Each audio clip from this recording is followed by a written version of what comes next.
Subscribe now and press the bell icon. Never miss an update. नमस्कार साथियों, स्वागत करता हूं सबका इस YouTube चैनल पर जिसका नाम है स्टडी विद पीएन लोधा।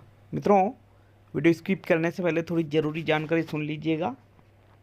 देखिए, मैंने कल 8 टेस्टों की PDF मेरे Telegram channel study with PN Lodha पर डाली है। अगर डाउनलोड नहीं की है तो डाउनलोड कर लीजिएगा और आप प्रिंट भी निकलवा सकते हो। साथियों, मनोविज्ञान का टेस्ट नंबर 10 है। शानदार 20 प्रश्न देखने को मिलेंगे। कोशिश करना 15 प्रश्न सही हो। जो DLED की बुक है साथियों, जिसको आप HTC भी बोलते हो, उनमें से मैंने ये क्वेश्चन लिए हैं, तो आप वीडियो को पूरा ही देखिएगा। साथ में NCERT 11th की जो बुक है वहाँ से भी इसमें बहुत सारे क्वेश्चन लिए गए हैं, तो बहुत ही इंपॉर्टेंट वीडियो होने वाला है। इसके पहले मैंने हिंदी का भी टेस्ट डाला है, तो उसको अभी आप ज़रूर अटेंड करिएगा। चलिए वीडियो को शुरू करते हैं।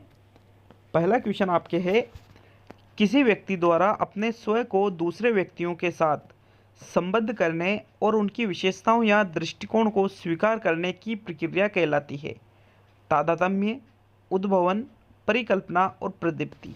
तो मित्रों, प्रश्न पूछ रहा है आपसे कि किसी व्यक्ति द्वारा, मतलब कोई व्यक्ति है वो खुद के स्वयं को दूसरे व्यक्तियों के साथ संबद्ध कर रहा है, मतलब खुद के व्यक्तित्व को दूसरों से जोड़ रहा है और उनकी जो विशेषताएं और जो दृष्टिकोण है उनको स्वीकार कर रहा है। तो इस प्रक्रिया को हम तादात्म्य के नाम से जानेंगे। मित्रों, विकल्प नंबर 1 सही है प्रश्न संख्या 1 में। देखिए, कल आपके 50 क्वेश्चनों का टेस्ट भी आ रहा है शिक्षण विधियों का। पूरे 50 प्रश्न है दोनों लेवल के लिए। टॉप लेवल के क्वेश्चन है। DLED की पुस्तकों में से ही 50 प्रश्न बनाए गए हैं, और जहाँ तक मुझे लगता है कि इन 50 प्रश्नों में से आपके 15-20 क्वेश्चन रीट के एग्ज़ाम में बैठ भी सकते हैं, क्योंकि मित्रों DLED की पुस्तकें भी एक आधार होती है पेपर बनाने का। तो आप उस टेस्ट को कंपलसरी रूप से अटेंड करें साथियों।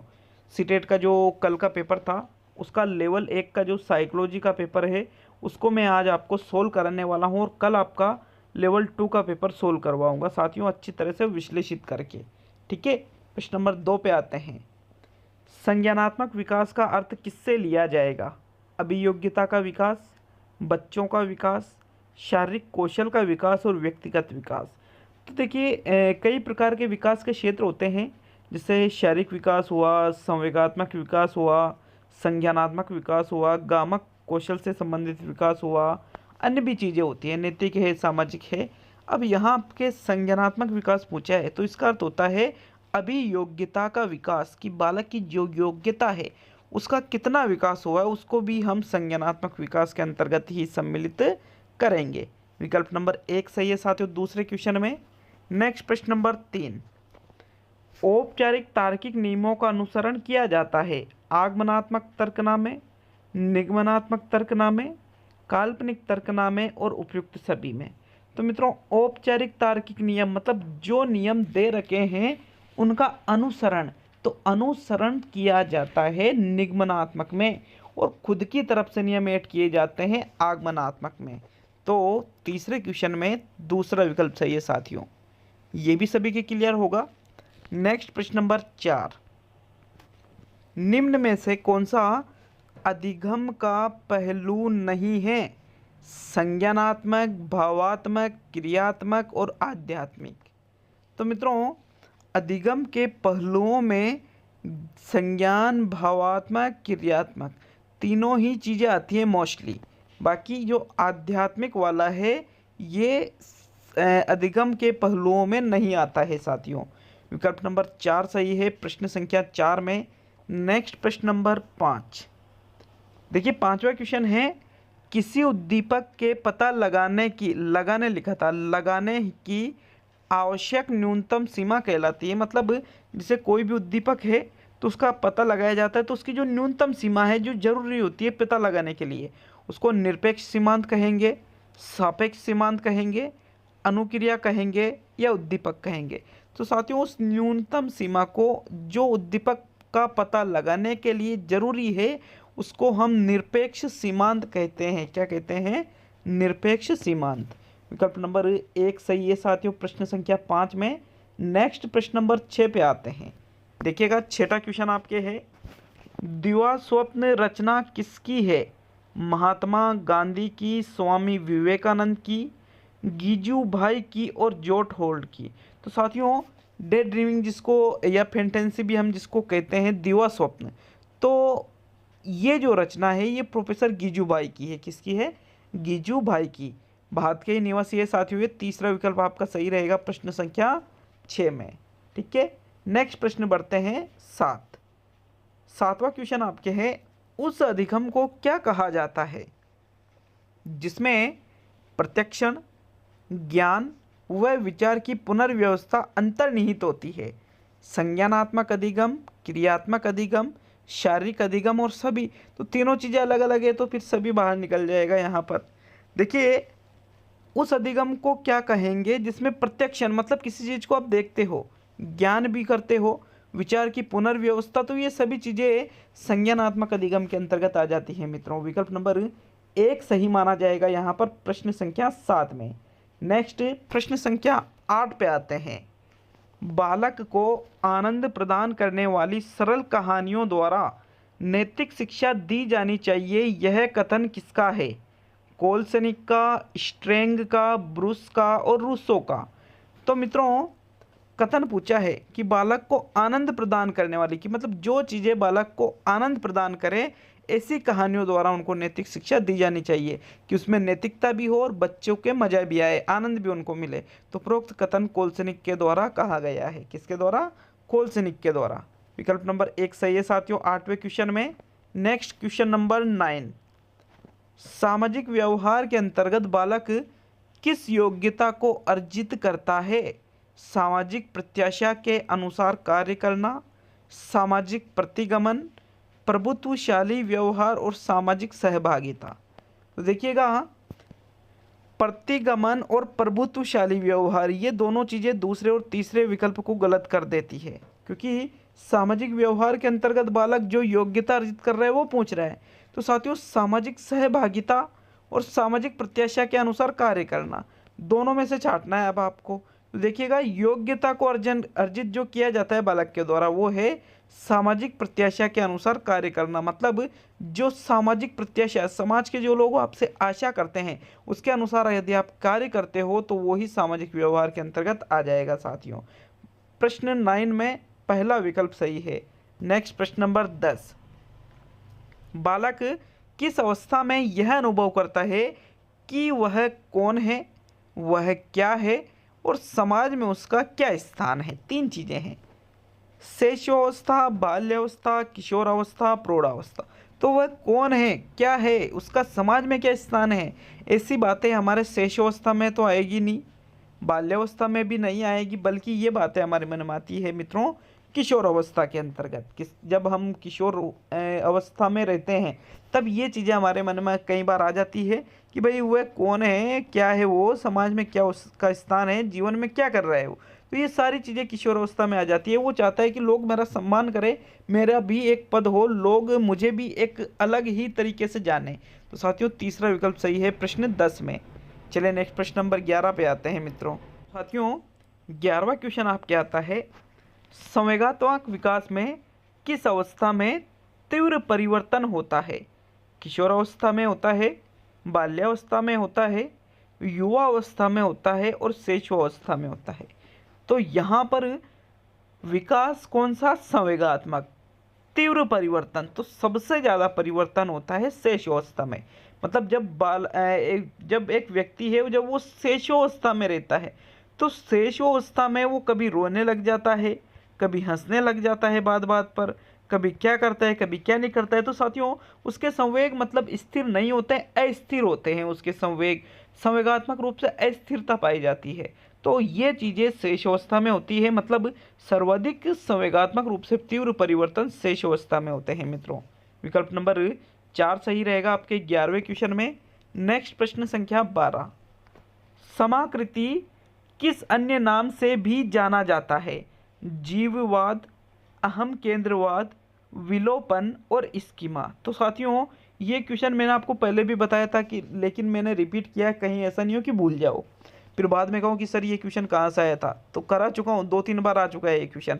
समाकृति, जिसको हम स्कीमा भी कहते हैं, मस्तिष्क में ज्ञान की संरचना का निर्माण, मस्तिष्क में समुच्चय का एक सेट, निष्कर्षों का एक सेट जिससे निष्कर्ष निकाले जाते हैं साथियों, तो ये कहलाता है स्कीमा या समाकृति। देखिएगा, जीववाद अलग है, अहम केंद्रवाद अलग है, खुद को केंद्र मानता है इसमें सभी चीज़ों को सजीव, और यहाँ पर अनुबंधन का विलोप हो जाता है। विकल्प नंबर 4 सही रहेगा साथियों प्रश्न 12 में।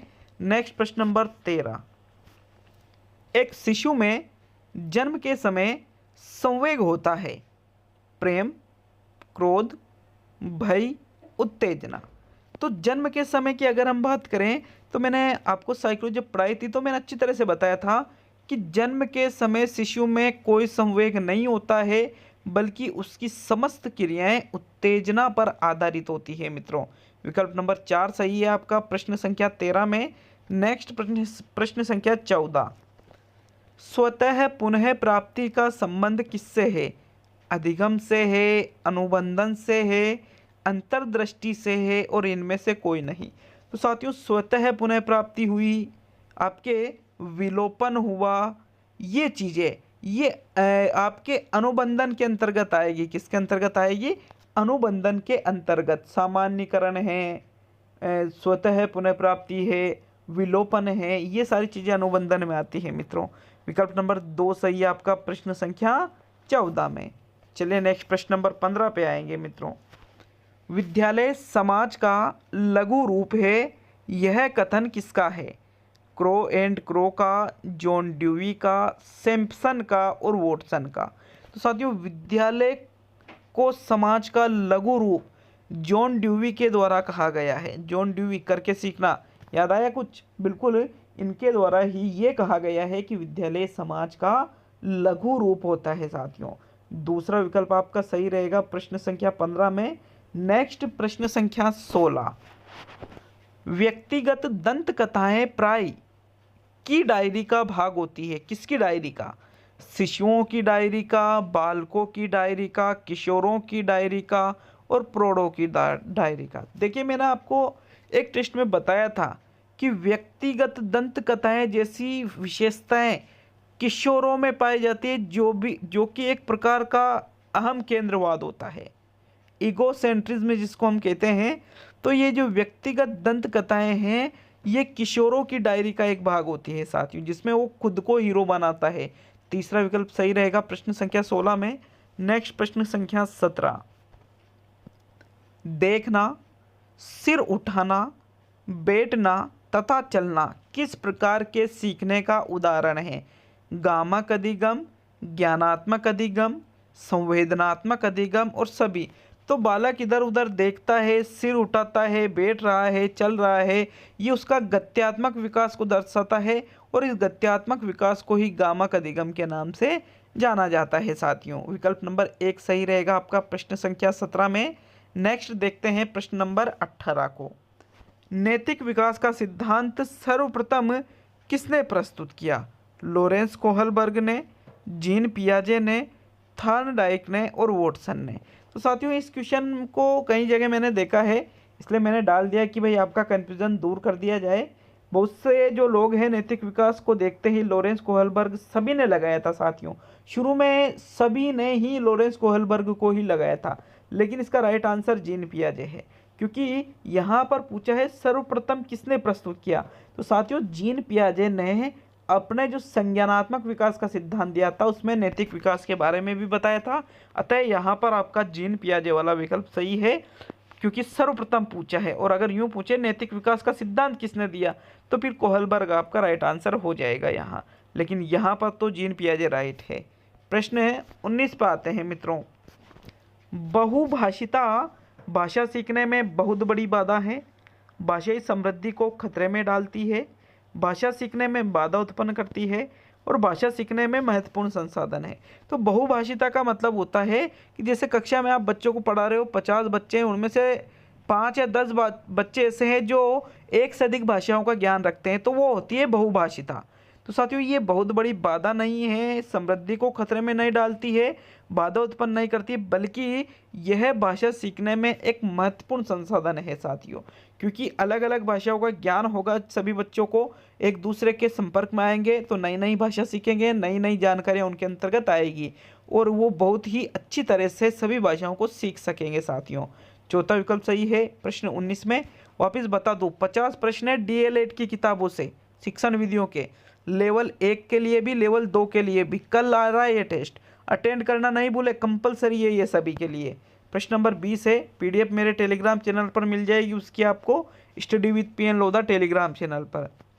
उंगली निपुणता तथा नेत्र हस्त समन्वय जैसे सूक्ष्म पेशीय कौशलों में कौन सी अवस्था में अत्यधिक सुधार होता है?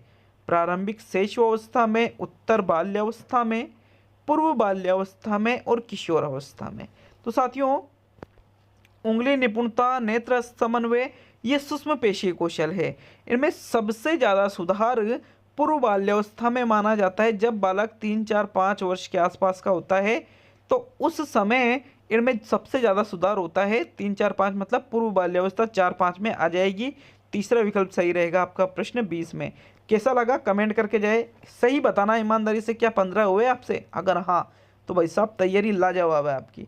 बहुत बहुत धन्यवाद सभी का। मिलते हैं अगले वीडियो में। वीडियो को लाइक शेयर करना नहीं भूले साथियों। और देखो आप हमें सब्सक्राइब करके सपोर्ट भी कर सकते हो, आप हमें मोटिवेट कर सकते हो साथियों। बहुत बहुत धन्यवाद दूंगा वापस एक बार सभी को।